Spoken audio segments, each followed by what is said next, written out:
Hello everyone, welcome to the course on Electrical Machine Design. We are discussing Module 3. Module 3 നമ്മൾ D C മെഷീൻ്റെ design ആണ് പഠിച്ചുകൊണ്ടിരിക്കുന്നത്. കുറേ കാര്യങ്ങളൊക്കെ പഠിച്ചു. ഇന്ന് നമ്മൾ മെയിൻ ഡയമെൻഷൻസിൻ്റെ കാര്യങ്ങൾ പഠിച്ചു. ഡി എൽ അങ്ങനത്തെ അതിൻ്റെയൊക്കെ വാല്യൂസ് എങ്ങനെ സെലക്ട് ചെയ്യാം അങ്ങനത്തെ കാര്യങ്ങളൊക്കെ കൃത്യമായിട്ടൊരു ഐഡിയ വന്നു. Specific electric loading, specific magnetic loading, അതിൻ്റെ ചോയ്സ്, അതിനെ ഡിപ്പെൻഡ് ചെയ്യുന്ന ഫാക്ടേഴ്സ്, അതിനെക്കുറിച്ചൊക്കെ നമ്മൾ പഠിച്ചു കഴിഞ്ഞു. ഇന്ന് നമ്മൾ ആർമേച്ചറിൻ്റെ ഡിസൈനിലോട്ട് കയറാൻ പോവുകയാണ്. ഡി സി മെഷീൻ്റെ തന്നെ ആർമേച്ചർ ഡിസൈൻ. ആദ്യത്തേത് ആർമേച്ചർ കോർ ഡിസൈൻ. കോറിൻ്റെ പ്രധാനപ്പെട്ട ഭാഗങ്ങളാണ് നമ്മൾ ഇന്ന് ഡിസൈൻ ചെയ്യാൻ പോകുന്നത്. ആദ്യ ഭാഗം എത്ര നമ്പർ ഓഫ് ആർമേച്ചർ സ്ലോട്ട്സ് വേണമെന്നുള്ളത്, എങ്ങനെ നമുക്കത് ഡിസൈഡ് ചെയ്യാം, അതിനെ ഡിപ്പെൻഡ് ചെയ്യുന്ന ഡിഫറെൻറ്റ് ഫാക്ടേഴ്സ് എന്തൊക്കെയാണ്. Factors to be considered for the selection of armature slots എന്തൊക്കെയാണ്? ഒന്ന് സ്ലോട്ട് വിഡ്ത്ത് ആണ്, സ്ലോട്ടിൻ്റെ width. Okay, then cooling of armature conductors. നമുക്ക് ഒരുപാട് സ്ലോട്ട് ഉണ്ടാക്കിയാൽ എങ്ങനെ നമുക്ക് കൂളിംഗ് അതിനെ എഫക്റ്റ് ചെയ്യുന്നു എന്നുള്ളത്. Flex pulsations, another important term is flex pulsations. എങ്ങനെയാണ് എന്താണ് ഫ്ലെക്സ് പൾസേഷൻ എന്ന് പറയുന്നത്? എയർ ഗ്യാപ്പ് ഫ്ലെക്സിൽ ഉണ്ടാകുന്ന ചേഞ്ച് ആണ്. So changes in air gap flux എന്തുകൊണ്ടാണ് അതുണ്ടാകുന്നത്? Due to slotting. ഓക്കെ, അങ്ങനെ സംഭവിച്ചാൽ എന്താ അവിടെ നടക്കുന്നത്? എഡി കറന്റ് ലോസ് ഉണ്ടാവും. സോ മാഗ്നറ്റിക് നോയ്സ് പ്രൊഡ്യൂസ് ആവും. സോ ആക്ച്വലി എന്താ അവിടെ സംഭവിക്കുന്നത്? നമ്മൾ നമ്പർ ഓഫ് സ്ലോട്ട്സ് കൂടുന്തോറും ഈ ഫ്ലെക്സ് പൾസേഷൻ്റെ അളവ് ആക്ച്വലി കുറയുക ചെയ്യുന്നത്. Okay, then next commutation. Commutation എങ്ങനെ, അതിനെങ്ങനെ armature slots, number of armature സ്ലോട്ട്സിൻ്റെ സെലക്ഷൻ ഡിപ്പെൻഡ് ചെയ്യുന്നു. Final one cost. ഓക്കെ, ഇനി ഇഫ് നമ്മൾ large number of slots use ചെയ്യുന്നു എന്ന് വിചാരിക്കുക, എന്തായിരിക്കും അതിൻ്റെ ഡിഫിക്കൽട്ടി? കൺസ്ട്രക്ഷൻ ഡിഫിക്കൽട്ടീസ് ഉണ്ടാവും. എന്തുകൊണ്ടാണ്? സ്ലോട്ട് പിച്ച് കുറവാണ്, വിഡ്ത്ത് ഓഫ് ടൂത്ത് കുറവാണ്. സോ അങ്ങനെയുള്ളൊരു സാധനം നമ്മൾ ഉണ്ടാക്കിയെടുക്കാൻ ഭയങ്കര പാടായിരിക്കും. ഓക്കെ, പക്ഷെ കൂളിംഗ് വൈസ് നോക്കുവാണെങ്കിൽ സ്ലോട്ട്സ് കൂടുമ്പം കണ്ടക്ടർ പെർ സ്ലോട്ടിൻ്റെ എണ്ണം കുറയുക ചെയ്യുന്നത്. സോ നമുക്ക് കൂളിംഗ് പോയിന്റ് ഓഫ് വ്യൂ നോക്കുവാണെങ്കിൽ കുറച്ചുകൂടെ നല്ലത് നമ്പർ ഓഫ് സ്ലോട്ട്സ് കൂടുന്നതാണ്. ഓക്കെ, ഇപ്പൊ ഞാൻ പറഞ്ഞു ഫ്ലെക്സ് പൾസേഷൻ എന്നൊരു ടേം. എന്താണ് ഫ്ലെക്സ് പൾസേഷൻ എന്നുള്ളത്? സ്ലോട്ടിങ് വരുന്ന സമയത്ത് നമ്മുടെ എയർ ഗ്യാപ്പ് ഫ്ലെക്സിൽ ഉണ്ടാകുന്ന ഡിഫറൻസ് ആണ്. സോ ഈ ഫ്ലെക്സ് പൾസേഷൻസ് ഉണ്ടാവാൻ കാര്യം എന്ന് പറയുന്നത് എയർ ഗ്യാപ്പ് ഫ്ലെക്സിലുള്ള ചേഞ്ച്. അപ്പം നമുക്ക് ഈ air gap reluctance per pole pair എന്ന് പറയുന്നത് കോൺസ്റ്റന്റ് ആക്കി വെക്കുവാണെങ്കിൽ നമുക്ക് എന്ത് ചെയ്യാൻ പറ്റും? ഈ ഫ്ലെക്സ് പൾസേഷൻസും അതുകൊണ്ടുണ്ടാവുന്ന ഓസിലേഷൻസ് എല്ലാം നമുക്ക് ഒഴിവാക്കാൻ പറ്റുമല്ലോ. Okay, if that air gap reluctance എന്ന് പറയുന്ന കോൺസ്റ്റന്റ് ആക്കി വെക്കണമെങ്കിൽ നമ്മൾ എന്ത് ചെയ്യണം? സ്ലോട്ട്സ് പെർ പോളിന്റെ വാല്യൂ ആൻഡ് ഇൻറ്റിജർ പ്ലസ് 1/2 ആയിട്ട് സെലക്ട് ചെയ്യേണ്ടി വരും. ഓക്കെ, എങ്കിൽ മാത്രമേ നമുക്ക് എന്ത് കിട്ടുള്ളൂ? കമ്മ്യൂട്ടേഷൻ എന്ന് പറയുന്ന സ്പാർക്ക്ലെസ് ആയിട്ട് അച്ചീവ് ചെയ്യാൻ പറ്റുള്ളൂ by avoiding oscillations or flux pulsations. Okay, ഇങ്ങനെ ചെയ്യണമെങ്കിൽ എന്തുണ്ടാവണം? The region between tips of 2 adjacent poles എന്ന് പറയുന്നതിന് അതിൻ്റെ ഉള്ളിലുള്ള നമ്പർ ഓഫ് സ്ലോട്ട്സിന്റെ എണ്ണം എന്ന് പറയുന്നത് അറ്റ്ലീസ്റ്റ് 3 എങ്കിലും ആയിരിക്കണം. നോക്കാം അതെങ്ങനെ നമുക്ക് അങ്ങനെ അത് ആ ഒരു കൺസ്ട്രെയിൻ വെച്ചുകൊണ്ട് നമ്പർ ഓഫ് ആർമേച്ചർ സ്ലോട്ട്സിന്റെ മിനിമം വാല്യൂ നമുക്ക് എങ്ങനെ കണ്ടുപിടിക്കാൻ നോക്കാം. ദിസ് റേഷ്യോ നമ്മൾ മുന്നേ പറഞ്ഞിട്ടുണ്ട്, size equal to pole arc by pole pitch എന്ന് പറയുന്നത്. നമ്മൾ കണ്ടുപിടിക്കാൻ പോകുന്നത് slot in the region between tips of 2 adjacent poles. അതിന്റെ ഇക്വേഷൻ എന്ന് പറയുന്നത് 1 - i into slots per pole എന്നാണ്. 1 - i into slots per pole, armature slots per pole. Okay, ഞാൻ പറഞ്ഞു അതിന്റെ വാല്യൂ അറ്റ്ലീസ്റ്റ് 3 ആയിരിക്കണം. So 1 - i into SA/P greater than or equal to 3 ആയിരിക്കണം. If അത് ഈക്വൽ ടു 3 ആന്ന് വെക്കുക, മാക്സിമം പോയാൽ 3 അല്ലേ പാടുള്ളൂ. സോ ഈക്വൽ ടു 3 സെറ്റ് ചെയ്ത് വെച്ചു. Then slots per pole is equal to 3/1 - θ എന്ന് കിട്ടും. ഇതിനെ റീഅറേഞ്ച് ചെയ്താൽ മതി. ഇഫ് നമ്മൾ സൈഡ് വാല്യൂ ടിപ്പിക്കൽ വാല്യൂ ഒരു 0.67 അങ്ങ് എടുത്തു കഴിഞ്ഞാൽ സ്ലോട്ട്സ് പെർ പോളിന്റെ value 3 - 1 - i 3 divided by 1 - i is equal to 3 divided by 1 - 0.67 that is equal to 9 എന്ന് കിട്ടും. ഓക്കെ, 9 എന്ന് കിട്ടും. ഓക്കെ, അപ്പൊ നമുക്ക് എന്ത് പറയാൻ പറ്റി? ഈ സ്ലോട്ട്സ് പെർ പോളിന്റെ വാല്യൂ 9 ആവുമ്പോഴാണ് എന്ത് ചെയ്യുന്നത്? ബെറ്റർ കമ്മ്യൂട്ടേഷൻ നമുക്ക് അച്ചീവ് ചെയ്യാൻ പറ്റുന്നത്. ഓക്കെ, പക്ഷേ അതിന്റെ അടിസ്ഥാനത്തിൽ നമ്മൾ ലാർജ് നമ്പർ ഓഫ് സ്ലോട്ട്സ് ഉപയോഗിച്ചാൽ എന്ത് പറ്റും? നമുക്ക് ഒരുപാട് ബുദ്ധിമുട്ടുകളുണ്ട്. ലാമിനേഷൻ കോസ്റ്റ് കൂടും, അതുപോലെ ഇൻസുലേഷൻ കോസ്റ്റ് ഭയങ്കരമായിട്ട് കൂടും. സോ നമുക്ക് എന്തുണ്ട്, നമ്മുടെ എല്ലാ ഫാക്ടേഴ്സും കൺസിഡർ ചെയ്തുകൊണ്ട് അതിനെ നമുക്ക് ലിമിറ്റ് ചെയ്യേണ്ടി വരും. സോ ഇങ്ങനെയാണ് നമ്മൾ എന്ത് ചെയ്യുന്നത്, ആർമേച്ചർ സ്ലോട്ട്സിന്റെ എണ്ണം കണ്ടുപിടിക്കുന്നത്. ഓക്കെ, അടുത്തത് നമ്മൾ നോക്കാൻ പോകുന്നത് സ്ലോട്ട് ഡയമെൻഷൻസ് എങ്ങനെ കണ്ടുപിടിക്കാം. എന്താണ് ഈ സ്ലോട്ട് ഡയമെൻഷൻസ് എന്ന് ഉദ്ദേശിക്കുന്നത്? സ്ലോട്ടിന്റെ വിഡ്ത്തും ഡെപ്തും ആണ്. ഓക്കെ, ആക്ച്വലി നമ്മൾ ഈ സ്ലോട്ടിന്റെ ഏരിയ കണ്ടുപിടിക്കുന്നത് കണ്ടക്ടർ ഏരിയയും അതുകൂടാതെ സ്ലോട്ട് സ്പേസ് ഫാക്ടറും വെച്ചിട്ടാണ്. ഓക്കെ, ഈ സ്ലോട്ട് സ്പേസ് ഫാക്ടറിന്റെ വാല്യൂ എന്ന് പറയുന്നത് 0.25 മുതൽ 0.4 വരെ ഇരിക്കും. ഓക്കെ, അപ്പം ഈ കണ്ടക്ടർ ഏരിയയും സ്ലോട്ട് സ്പേസ് ഫാക്ടറും ഉണ്ടെങ്കിൽ സ്ലോട്ട് ഏരിയ എന്ന് പറയുന്നത് conductor area divided by slot space factor ആയിരിക്കും. ഓക്കെ, ഇഫ് നമ്മൾ സ്ലോട്ട് ഏരിയ ഡിസൈഡ് ചെയ്ത് കഴിഞ്ഞാൽ ഓക്കെ, നമുക്ക് അടുത്ത വേണ്ട പാരാമീറ്റർ എന്ന് പറയുന്നത് ഡെപ്ത് ഓഫ് സ്ലോട്ട് ആണ്. ആ ഡെപ്ത് ഓഫ് സ്ലോട്ട് നമുക്ക് എങ്ങനെ കണ്ടുപിടിക്കാം? വിത്ത് റെസ്പെക്ട് ടു ഡയമീറ്റർ ഉപയോഗിച്ച് കണ്ടുപിടിക്കാം. ആ ഡയമീറ്ററും ഓരോ ഡയമീറ്ററിന് കറസ്പോണ്ടിങ് ആയിട്ടുള്ള ഡെപ്ത് ഓഫ് സ്ലോട്ട് നമുക്ക് ആക്ച്വലി ടേബിൾ ഉപയോഗിച്ച് കണ്ടുപിടിക്കാം. ഇഫ് 0.15 മീറ്റർ ആണെങ്കിൽ സ്ലോട്ട് ഡെപ്ത് എന്ന് പറയുന്നത് 22 മില്ലിമീറ്റർ, 0.20 ആണെങ്കിൽ 27 മില്ലിമീറ്റർ. അങ്ങനെ നമുക്ക് ഏരിയ കണ്ടുപിടിച്ച് കഴിഞ്ഞാൽ ഡെപ്ത് ഓഫ് സ്ലോട്ടിന്റെ value actually diameter of armature core ഉപയോഗിച്ച് നമുക്ക് കണ്ടുപിടിക്കാൻ പറ്റും. ഓക്കെ, ഇഫ് നമ്മൾ ഡെപ്തും കണ്ടുപിടിച്ചു എന്ന് വിചാരിക്കുക, ഡെപ്ത് ഫൈനലൈസ് ചെയ്ത് കഴിഞ്ഞാൽ ഏരിയ നമുക്ക് ഓൾറെഡി അറിയുകയും ചെയ്യാം. അപ്പൊ നമുക്ക് എന്ത് കണ്ടുപിടിക്കാൻ പറ്റും? അതിനകത്ത് വിഡ്ത്തിന്റെ വാല്യൂ കണ്ടുപിടിക്കാൻ പറ്റും. ഓക്കെ, വിഡ്ത്തും കിട്ടി. അപ്പൊ ആക്ച്വലി എന്തായി ഇപ്പൊ നമ്മുടെ കണ്ണില്? സ്ലോട്ട് ഡയമെൻഷൻസ് എല്ലാമായി. Okay, next depth of core. Okay, ഒരു ആർമേച്ചർ കോറിന്റെ ക്രോസ് സെക്ഷണൽ വ്യൂ ആണ് ഇവിടെ കാണുന്നത്. ഡെപ്ത് ഓഫ് കോർ എന്ന് പറയുമ്പോൾ ഇത്രയും ഭാഗമാണ്, DC എന്ന് പറയുന്ന ഈ ഭാഗമാണ് ഡെപ്ത് ഓഫ് കോർ. ഈ ഡെപ്ത് ഓഫ് കോർ ആക്ച്വലി ഏതിനൊക്കെയാണ് ഡിപ്പെൻഡ് ചെയ്യുന്നത്? ടോട്ടൽ ആർമേച്ചറിന്റെ ഡയമീറ്റർ DE ഉണ്ട്, പിന്നെ അതുകൂടാതെ ഇന്നർ ഡയമീറ്റർ DI ഉണ്ട്. ഓക്കെ, അതുപോലെ സ്ലോട്ടിന്റെ ഡെപ്ത് DS ഉണ്ട്. സോ ടോട്ടൽ D എന്ന് പറയുന്നത് ആക്ച്വലി ഏതിന്റെയൊക്കെ സമ്മാണ്? DI plus 2DC plus 2DS ആയിരിക്കും അല്ലെ? 2 DS മുകളിലും താഴിലും വരും, 2 DC മുകളിലും താഴെയും വരും, നടുക്കൊരു DI വരും. അതിന്റെ എല്ലാത്തിന്റെയും സമ്മാണ് ടോട്ടൽ ഡയമീറ്റർ ഓഫ് ആർമേച്ചർ എന്ന് പറയുന്നത്. ഓക്കെ, അതില് ആക്ച്വലി ഡെപ്ത് ഓഫ് കോർ എന്ന് പറയുന്നത് DC ആണ്. So DC is equal to 1/2 into D minus DI minus 2DS എന്ന് കിട്ടും ഇത് ഈ ഇക്വേഷനിൽ നിന്നും. ഓക്കെ, ഈ DI DS നമുക്ക് അറിയാമെങ്കിൽ നമുക്ക് എന്ത് കണ്ടുപിടിക്കാം? ഡെപ്ത് ഓഫ് കോർ കണ്ടുപിടിക്കാം അല്ലേ? ഡെപ്ത് ഓഫ് കോർ കിട്ടിക്കഴിഞ്ഞാൽ നമുക്ക് അതിനകത്ത് നിന്ന് ആക്ച്വലി ഏതിന്റെ വാല്യൂ കണ്ടുപിടിക്കാം? ഫ്ലെക്സ് ഡെൻസിറ്റിയുടെ വാല്യൂ കണ്ടുപിടിക്കാം. നമുക്ക് നോക്കാം എങ്ങനെയാ കണ്ടുപിടിക്കുക എന്നുള്ളത്. ഇഫ് ദാറ്റ് ഫ്ലെക്സ് ഡെൻസിറ്റിയുടെ വാല്യൂ ഈ 1.5 വെബർ പെർ മീറ്റർ സ്ക്വയർ എന്ന് പറയുന്ന ലിമിറ്റിംഗ് വാല്യൂ എക്സീഡ് ചെയ്യുന്നില്ലെങ്കിൽ നമ്മളെടുത്ത ഡെപ്ത് ഓഫ് കോറിന്റെ അളവെന്ന് പറയുന്നത് സഫീഷ്യന്റ് ആണ്. ഇഫ് അങ്ങനെയല്ല, നമ്മൾ എന്ത് ചെയ്യേണ്ടി വരും? ഡയമീറ്റർ ഓഫ് D നമ്മൾ എന്ത് ചെയ്യണം? ഇൻക്രീസ് ചെയ്തിട്ട് സഫീഷ്യന്റ് ആയിട്ടുള്ള ഡെപ്ത് ഓഫ് കോർ കണ്ടുപിടിക്കണം.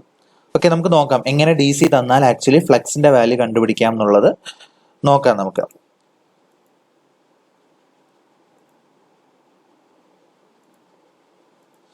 ഓക്കെ, ഇതാണ്.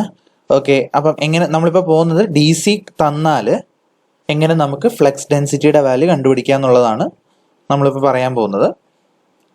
Net iron length of armature that is LI നമുക്ക് ഓൾറെഡി അറിയാവുന്ന ഡിനോഷൻ ആണ്. Phi is flux per pole. Okay, അപ്പം ഏരിയ ഓഫ് ആർമേച്ചർ കോർ എന്താണ്? AI ഇൻറ്റു DC അല്ലേ? സോറി, AI അല്ല, LI ഇൻറ്റു DC അല്ലേ? LI എന്ന് പറയുന്നത് നെറ്റ് അയൺ ലെങ്ത് ആണ്, DC എന്ന് പറയുന്നത് ഡെപ്ത് ഓഫ് കോർ ആണ്. സോ ലെങ്ത് ഇൻറ്റു ഡെപ്ത് എടുത്താൽ നമുക്ക് ടോട്ടൽ ആർമേച്ചർ കോറിന്റെ ഏരിയ കിട്ടും. ഓക്കെ, ആർമേച്ചർ കോറിലെ ഫ്ലെക്സ് എന്ന് പറയുന്നത് 5C ഈസ് ഈക്വൽ ടു 5/2 ആയിരിക്കും. ടോട്ടൽ ഫ്ലെക്സ് ഡിവൈഡഡ് ബൈ 2 എന്നാണ്. സോ 5/2. ഓക്കെ, അതുകൂടാതെ ഫ്ലെക്സ് ഡെൻസിറ്റി ഓഫ് കോർ അത് നമ്മൾ പറയുകയാണെങ്കിൽ ഫ്ലെക്സ് ഡിവൈഡഡ് ബൈ ഏരിയ ആണ്. നമ്മൾ ആർമേച്ചർ കോറിന്റെ കേസിൽ പറയുന്നുണ്ട് flux density of core BC is equal to 5C divided by AC എന്ന് കിട്ടും. ഓക്കെ, അപ്പൊ നമുക്ക് BC is equal to 5C divided by AC. ഇതിനകത്ത് AC എഴുതിയാൽ 5C ഡിവൈഡഡ് ബൈ BC എന്ന് കിട്ടും എനിക്ക്. ഓക്കെ, അതുകൂടാതെ നമ്മൾ ആദ്യം എഴുതിയ equation AC is equal to LI into DC. അപ്പൊ ACക്ക് 2 ഇക്വേഷൻ ആയി. നമുക്ക് എന്ത് ചെയ്യാം? രണ്ടും ഇക്വേറ്റ് ചെയ്യാം. രണ്ടും ഇക്വേറ്റ് ചെയ്താൽ അതിനകത്ത് നിന്ന് ഫ്ലെക്സിന്റെ വാല്യൂ കറസ്പോണ്ടിങ് കിട്ടും. അല്ലെ? ഡി സിയും ഫൈ എയും നമുക്ക് ഇക്വേറ്റ് ചെയ്യാൻ പാകത്തിനുള്ള ഇക്വേഷനാണിത്. അതിൽ അല്ല, ഡി സിയും ഫൈ സിയും നമുക്ക് കണക്ട് ചെയ്യാൻ പാകത്തിനുള്ള ഇക്വേഷനായത്. സോ ഇത് രണ്ടും ഇക്വേറ്റ് ചെയ്ത് കൊടുക്കുക. Li dc is equal to phi c by bc. dc is equal to phi c divided by Li bc, where phi c is equal to phi by 2. Then depth of core is equal to dc is equal to 1 by 2 into phi by Li bc എന്ന് കിട്ടും. So നമുക്ക് എന്ത് ചെയ്യാം? Depth of കോറിനെയും ഫ്ലെക്സിനെയും relate ചെയ്ത് നമുക്ക് കണ്ടുപിടിക്കാൻ പറ്റും. Okay, ഇപ്പം നമ്മൾ എന്തൊക്കെ കണ്ടുപിടിച്ചു ഇപ്പം ഇതുവരെ ആയിട്ട്? സ്ലോട്ട് ഡയമെൻഷൻസിൽ നമ്പർ ഓഫ് സ്ലോട്ട്സ് ഓൾറെഡി കണ്ടുപിടിച്ച് കഴിഞ്ഞു. സ്ലോട്ട് ഡയമെൻഷൻസ് നമ്മൾ പറഞ്ഞു, പിന്നെ ഡെപ്ത് ഓഫ് കോർ പറഞ്ഞു. ഓക്കെ, നെക്സ്റ്റ് ആർമേച്ചർ വൈൻഡിങ്ങിന്റെ ഡിസൈനെ പറ്റിയിട്ടാണ് പറയാൻ പോകുന്നത്. ഓക്കെ, എന്താണ് ആർമേച്ചർ വൈൻഡിങ് എന്ന് പറയുന്നത്? ആർമേച്ചറിൽ നമ്മൾ ചുറ്റി വെക്കുന്ന ആർമേച്ചർ കണ്ടക്ടേഴ്സിനെയാണ് ആക്ച്വലി നമ്മൾ എന്ത് വിളിക്കുന്നത്? വൈൻഡിങ് എന്ന് വിളിക്കുന്നത്. ആ വൈൻഡിങ്ങിലാണ് എന്ത് ചെയ്യുന്നത്? നമ്മുടെ വർക്കിംഗ് EMF ഇൻഡ്യൂസ് ആവുന്നത് DC മെഷീൻ്റെ കേസിൽ, അല്ലേ? അപ്പം ആക്ച്വലി ആർമേച്ചർ വൈൻഡിങ് എന്ന് പറയുന്നത് എന്താണ്? It is the number of coils that are connected in series. അങ്ങനെയുള്ള സീരീസ് കണക്ഷൻസ് എല്ലാം പാരലായിട്ട് കണക്ട് ചെയ്തിരിക്കുന്ന ഒരു ടോട്ടൽ കോമ്പിനേഷൻ ആണ് ഈ ആർമേച്ചർ വൈൻഡിങ് എന്ന് പറയുന്നത്. ഡയമണ്ട് ഷേപ്ഡ് ആയിരിക്കും, അല്ലേ?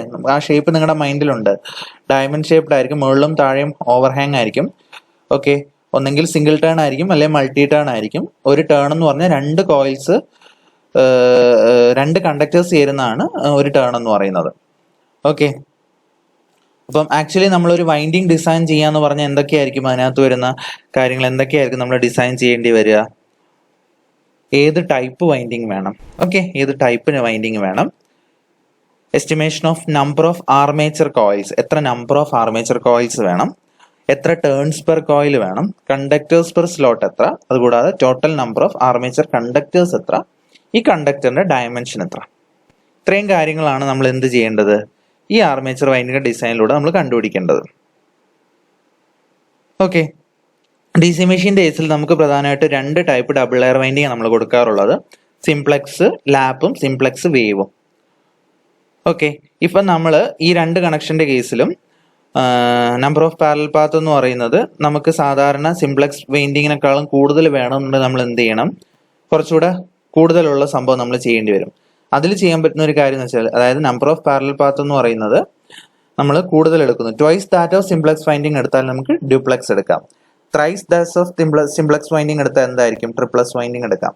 സോ ആസ് പെർ നമ്മുടെ കൺവീനിയൻസ് വെച്ച് നമുക്ക് അതിനകത്ത് നിന്ന് സെലക്ട് ചെയ്യാൻ പറ്റും. ഓക്കെ, ഇനി നമ്പർ ഓഫ് ആർമേച്ചർ കോയിൽസ്, എങ്ങനെ വൈൻഡിങ്ങിന്റെ കേസിൽ ആർമേച്ചർ കോയിൽസ് കണ്ടുപിടിക്കാന്നുള്ള കാര്യം നോക്കാം നമുക്ക്. Okay, average EMF induced in a conductor. Equation നമുക്ക് ഓൾറെഡി അറിയാവുന്ന ഇക്വേഷൻ ആണ്. കഴിഞ്ഞ ക്ലാസ്സിൽ നമ്മൾ ഓൾറെഡി പറഞ്ഞ ഇക്വേഷൻ ആണ്.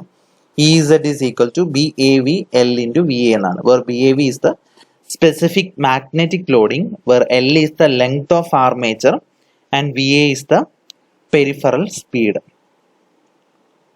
ഓക്കെ, ഇതിനകത്ത് നമ്മൾ ഈ പഠിച്ച ഇക്വേഷനകത്ത് BAV L into VA എന്ന് പറയുന്നത് ആക്ച്വലി നമ്മൾ അതിനെ എന്ത് വെച്ച് റീപ്ലേസ് ചെയ്യും?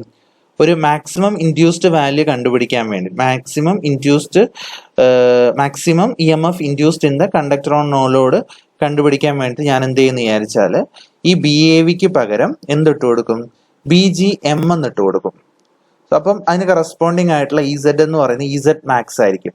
So maximum EMF induced in a conductor on load that is equal to EZ max is equal to BGM into L into VA എന്നാണ്. VA is the peripheral speed.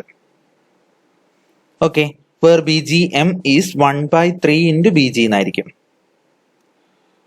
Okay, BGM is equal to 1/3 into BG എന്നാണ്. where BG equal to BAV divided by KF എന്നാണ്. Okay, where KF equal to 0.66. ഇതെങ്ങനെയാണ് വന്നതെന്നുള്ളതൊക്കെ നമ്മൾ കഴിഞ്ഞ ക്ലാസ്സിൽ കൃത്യമായിട്ട് പറഞ്ഞിട്ടുണ്ട്. Okay, previous ക്ലാസ്സസും കൂടെ റെഫർ ചെയ്തിട്ട് മാത്രം ഡൗട്ട് ഉള്ളവർ പ്രീവിയസ് ക്ലാസ്സസും കൂടെ റെഫർ ചെയ്തിട്ട് ഇങ്ങോട്ട് വരിക. ഓക്കെ, സോ ഈ സബ്സ്റ്റിറ്റ്യൂഷൻസ് എല്ലാം നമ്മൾ ആക്ച്വലി ചെയ്ത് നോക്കുവാണ് ഇവിടെ. So EZ max is equal to BGM L into VA എന്നാണ്. BGMന് പകരം എന്തിട്ട് കൊടുക്കണം? 1/3 BG L into VA. Okay, BGMന് പകരം എനിക്ക് എന്തിട്ട് കൊടുക്കാം? BGക്ക് പകരം 1/3 into BAV divided by KF എന്നിട്ട് കൊടുക്കാം. ഈ സബ്സ്റ്റിറ്റ്യൂഷൻ L into VA എന്ന് കിട്ടും. So 1/3 BAV by KF into L into VA എന്നാണ്. KF എന്ന് പറയുന്നത് 0.6 ആണ്. So 1/3 divided by 0.6 into BAV L into VA is approximately equal to 2 into BAV L into VA, that is 2 into EZ എന്ന് കിട്ടും. Okay, that is EZ max എന്താണ് actually 2 into EZ ആണ്. ഇവിടം വരെ കിട്ടിയല്ലോ. EZ max is equal to 2 into EZ എന്ന് കിട്ടി നമുക്ക്. അടുത്ത ഘട്ടത്തിൽ നമ്മൾ ചെയ്യാൻ പോകുന്നത് ആവറേജ് EMF per conductor, അതിന്റെ ആവറേജ് വാല്യൂ എന്ന് പറയുന്നത് EMF per parallel path divided by conductor per parallel path ആണ്. Average value of EMF per conductor is equal to EMF per parallel path divided by conductor per parallel path ആണ്. EMF per parallel path is E, okay, divided by conductor per parallel path Z by A. Okay, so A മുകളിലോട്ട് എടുത്താൽ EA divided by Z എന്ന് കിട്ടും. Okay, അടുത്ത ഘട്ടത്തിൽ ചെയ്യുന്നത് നമ്മൾ ഈ ഇക്വേഷന് 3.30 എന്നാണ് മാർക്ക് ചെയ്തത്. സോ ഈ 3.30ലെ ഇസഡിന്റെ ഇക്വേഷൻ എടുത്തിട്ട് നമ്മൾ തൊട്ട് മുന്നുള്ള നമ്മൾ ഈ ഇസഡിന്റെ അതിനകത്ത് സബ്സ്റ്റിറ്റ്യൂട്ട് ചെയ്തിട്ട് കൊടുക്കാം. ഓക്കെ, അപ്പൊ നോക്കാം എന്താ കിട്ടുന്നതെന്നുള്ള കാര്യം. അപ്പൊ നമുക്ക് എന്ത് കിട്ടും? EZ max is equal to 2 into EA divided by Z എന്ന് കിട്ടും. ഓക്കെ, ഇനി നമ്മൾ ടേൺസ് പെർ കോയിലിന്റെ ഇക്വേഷൻ എഴുതാൻ പോവാം. ടേൺസ് പെർ കോയിൽ എന്ന് പറയുമ്പോൾ TC. Okay, that is total number of turns divided by number of coils. Okay, total number of turns എന്ന് പറയുന്നത് conductors, total number of conductors divide by 2 ആയിരിക്കും. Number of coils C എന്ന് എടുത്താൽ Z by 2 divide by C, that is Z by 2C എന്ന് കിട്ടും. Okay, അതും വെക്കുക, അവിടെ തന്നെ വെക്കുക. ഇന്ന് നമ്മൾ ചെയ്യാൻ പോകുന്നത് maximum voltage between adjacent segments on load. Okay, adjacent commutator segments തമ്മിലുള്ളതാണ് വോൾട്ടേജ് ECM എന്ന് റെപ്രസെന്റ് ചെയ്തു. അതെന്താണ് actually? Number of conductors between adjacent segment. Okay, adjacent segments തമ്മിലുള്ള conductors, number of conductors into maximum EMF per conductor on load ആയിരിക്കും. അങ്ങനെ load കേസിൽ നമ്മളെല്ലാം പറയുന്നത്. Okay, EMF per conductor on load into number of conductors between adjacent segments എന്നായിരിക്കും. Okay, അപ്പൊ ഇത് നമ്മൾ റീഅറേഞ്ച് ചെയ്യാൻ പോവാണ്. ഓക്കെ, ഇതെന്താണ് actually? Number of coils between segments into turns per coil. Okay, into 2 into maximum EMF per conductor on load ആയിരിക്കില്ലേ? നിങ്ങൾ നോക്കിയേ, number of conductors between adjacent segments തന്നെയല്ലേ നമ്പർ ഓഫ് കോയിൽസ് ബിറ്റ്വീൻ സെഗ്മെന്റ്സിനെ turns per coil കൊണ്ട് multiply ചെയ്ത് കഴിഞ്ഞാൽ, okay, into 2 കൂടെ ചെയ്ത് കഴിഞ്ഞാൽ കിട്ടുന്നത് into maximum EMF per conductor on load തന്നെ. സോ ഈ സബ്സ്റ്റിറ്റ്യൂഷൻസ് കൊടുത്താൽ NC TC this 2 into EZ max എന്ന് കിട്ടും. ഓക്കെ, ഇനി നമ്മൾ ഈ TC ഇവിടെ കിട്ടിയിട്ടുണ്ട് Z by 2C, ഇതെടുത്തിട്ട് ഈ TCക്ക് പകരം ഇട്ട് കൊടുക്കുക. ഓക്കെ, അപ്പം ECM is equal to NC into Z by 2C into 2 into EZ മാക്സിന് പകരം എന്തിട്ട് കൊടുക്കണം? 2 into EA by 2. So 2 into EA by Z ഇട്ട് കൊടുക്കുക. 2 ഇൻറ്റു EA by Z ഇട്ട് കൊടുക്കുക. അത് ഇവിടുന്ന് കിട്ടിയത്. So ECM is equal to 2 into NCEA divided by C എന്ന് കിട്ടും. Okay, ECM is equal to 2 into NC into EA divided by C എന്ന് കിട്ടും. ഓക്കെ, നമുക്ക് ECMന്റെ വാല്യൂ 30 വോൾട്ട്, മാക്സിമം 30 വോൾട്ട് ആയിരിക്കണം എന്നുള്ളത് നമ്മൾ ഓൾറെഡി പഠിച്ച കാര്യമാണ്. When this ECM value is 30 volt, C value എന്ന് പറയുന്നത് അതിന്റെ മിനിമം ആയിരിക്കും. അതായത് നമ്പർ ഓഫ് കോയിൽസ് വാല്യൂ എന്ന് പറയുന്നത് മിനിമം ആയിരിക്കണം. മിനിമം നമ്പർ ഓഫ് കോയിൽസിൽ ECMന്റെ വാല്യൂ 30 വോൾട്ട് കിട്ടണം. ആ കണ്ടീഷൻ ഇവിടെ നമ്മൾ ഇവിടെ ഡിറൈവ് ചെയ്ത കണ്ടീഷനകത്ത് ഇക്വേഷനകത്ത് അപ്ലൈ ചെയ്യാൻ പോവാണ്. So when ECM is equal to 30 volt, C equal to C minimum ആയിരിക്കും. So 30 is equal to 2 into NCEA divide by C minimum. അപ്പോൾ C മിനിമത്തിന്റെ വാല്യൂ എന്തായിരിക്കും? നമ്പർ ഓഫ് കോയിൽസ് മിനിമം എന്ന് പറയുന്നത് NC into EA divide by 15 ആയിരിക്കും. Okay, അതിൽ lap പോയിന്റിന്റെ കേസിൽ നമ്മൾ ഓൾറെഡി A എന്ന് പറയുന്ന നമ്പർ ഓഫ് പാരലൽ പാത്ത് അല്ലേ? സോ ലാപ്പ് പോയിന്റ് കേസിൽ number of parallel path equal to number of poles എന്നാണ്. അതുപോലെ NC എന്ന് പറയുന്നത് 1 ആണ്. ഓക്കെ, സോ സീമിൻ എന്തായി E into P divided by 15 ആയിരിക്കില്ലേ?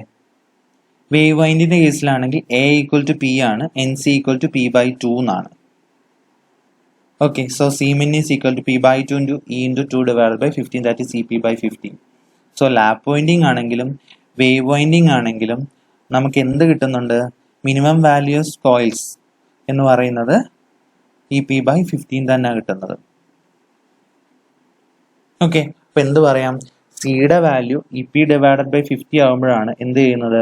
Voltage between adjacent segment എന്ന് പറയുന്നത് മാക്സിമം ആവുന്നത്. ആ വോൾട്ടേജ് എന്ന് പറയുന്നത് 30 വോൾട്ട്. ഓക്കെ, അപ്പം അതിന് കറസ്പോണ്ടിങ് ആയ സി ആണ് minimum value of number of coils എന്ന് പറയുന്നത്. ഓക്കെ, നമുക്ക് ഡി സി മെഷീന്റെ കേസിൽ അറിയാവുന്ന ഒരു കാര്യമുണ്ട്. നമ്പർ ഓഫ് കോയിൽസ് തന്നെയാണ് ആക്ച്വലി എന്താണ് നമ്പർ ഓഫ് കമ്മ്യൂട്ടേറ്റർ സെഗ്മെന്റ്സ് ആയിട്ട് മാറുന്നത് അല്ലേ? അത് ലാപ്പ് ആണെങ്കിലും വേവ് ആണെങ്കിലും അങ്ങനെ തന്നെയാണ്. സോ ഈ ഇ പി ബൈ 15 എന്ന് പറയുന്നത് ആക്ച്വലി എന്ത് തന്നെയാണ്? മിനിമം നമ്പർ ഓഫ് കമ്മ്യൂട്ടേറ്റർ സെഗ്മെന്റ്സും കൂടാണ്. സോ കമ്മ്യൂട്ടേറ്റർ സെഗ്മെന്റ്സ് നമുക്ക് ഇങ്ങനെ തന്നെ പറയാൻ സാധിക്കും. ഓക്കെ, അപ്പൊ നമ്മൾ ഇന്ന് പഠിച്ചത് എന്തൊക്കെ കാര്യങ്ങളാണ്? നമ്മൾ ആർമേച്ചർ കോറിന്റെ ഡിസൈൻ, അതിന്റെ slots, slot dimensions, depth of core, armature വൈൻഡിങ്ങിനകത്ത് നമ്പർ ഓഫ് കോയിൽസ്, ഇത്രയും കാര്യങ്ങളാണ് ഇന്ന് പഠിച്ചത്. ചെയ്ത വഴി കൃത്യമായിട്ട് നോക്കുക, വീഡിയോസ് ഒന്നുകൂടെ കാണുക. ഡൗട്ട് ഉണ്ടെങ്കിൽ പ്രീവിയസ് വീഡിയോ എടുത്ത് നോക്കുക. കാരണം എല്ലാം പരസ്പരം കണക്റ്റഡ് ആണ്. മുന്നേ ഉള്ള കാര്യങ്ങൾ പഠിച്ചിട്ട് ഇങ്ങോട്ട് വരിക. ഓക്കെ, കാര്യങ്ങൾ കൃത്യമായിട്ട് മനസ്സിലാക്കി മുന്നോട്ട് പോവുക. Thank you.